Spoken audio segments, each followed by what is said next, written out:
On April 12, ROPZ, by the time 17 years old, joined mouzsports. After months and months, mouzsports finally decided to get rid of Spiddy, who was underperforming for a while and was really dragging mouzsports down. ROPZ was by the time known as a puck star who played his way up into FPL and was literally destroying pros left and right.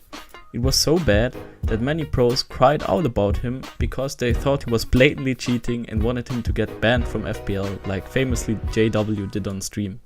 Oh, fuck this ROPZ retard. I don't know why the fuck we don't just ban him.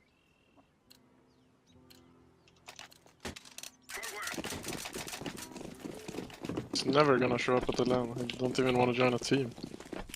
They wanted to get rid of him since he wasn't playing in a top team at the times and turned down some pretty legit offers from several teams, including some NA teams. Back then, ROPZ's performance made waves in the pro scene. In his interview with HLTV, Nico, by the time still playing in mouzsports and was being considered one of the best players in the world, said after they asked him about possible breakout stars for 2017, maybe ROPZ, who I met in FPL. I'm not sure he will be in the top 20 next year, but I do think he has potential to be there.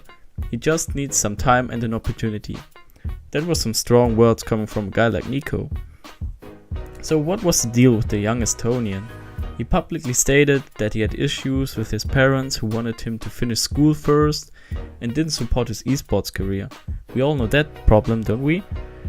This issue went so far that players from CLG talked his parents into letting him play and convinced them to let him play, because he was so good.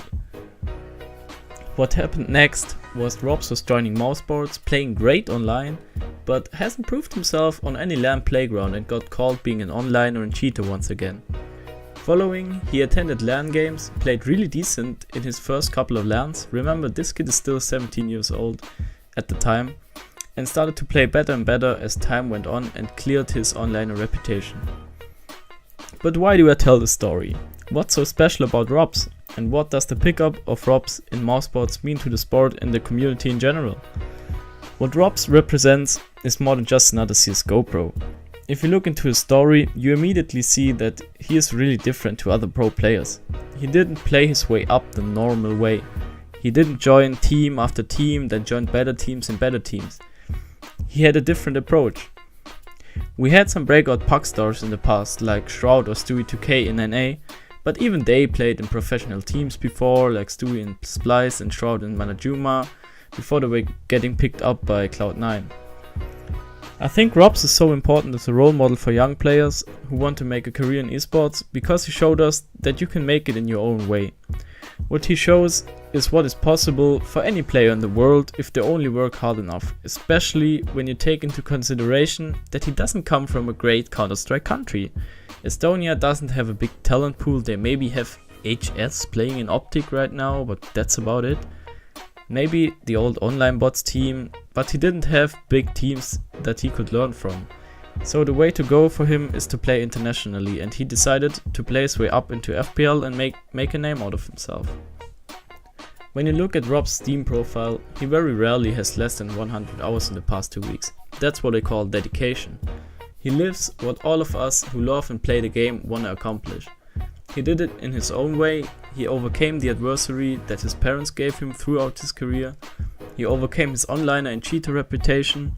He successfully transferred from being a puck hero into an already above average pro player. And this only at the age of 17. Remember when Stewie2K joined Cloud9? He needed a couple of months to get going and change his playstyle so it worked on a pro level. With ROPZ, there wasn't any of that. What ROPZ represents is youth.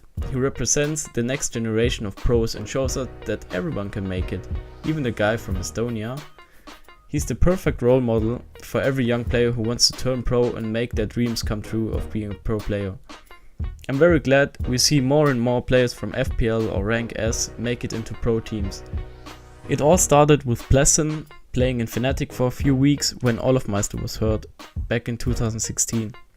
Nowadays, we have players like Voxic and Issa getting recently picked up by Hellraisers. Obviously we have Stewie2K also coming from that Puckstar background as well, so this is huge inspiration for young players to try it themselves and play their way up and maybe getting picked up by a pro team. For ROPZ personally, I think sky's the limit. He already plays ridiculously well with only half a year of pro experience. He's already the main star player in mouse sports and therefore there's huge expectations for him. But I think so far he handled it as good as anyone. He plays really good and has a bright future in my opinion. So to sum it up, we are looking at a guy who could possibly become the next Olofmeister, Simple or the next Nico. So let's give him some time, enjoy the ride and find out where the road is going for this young Estonian monster.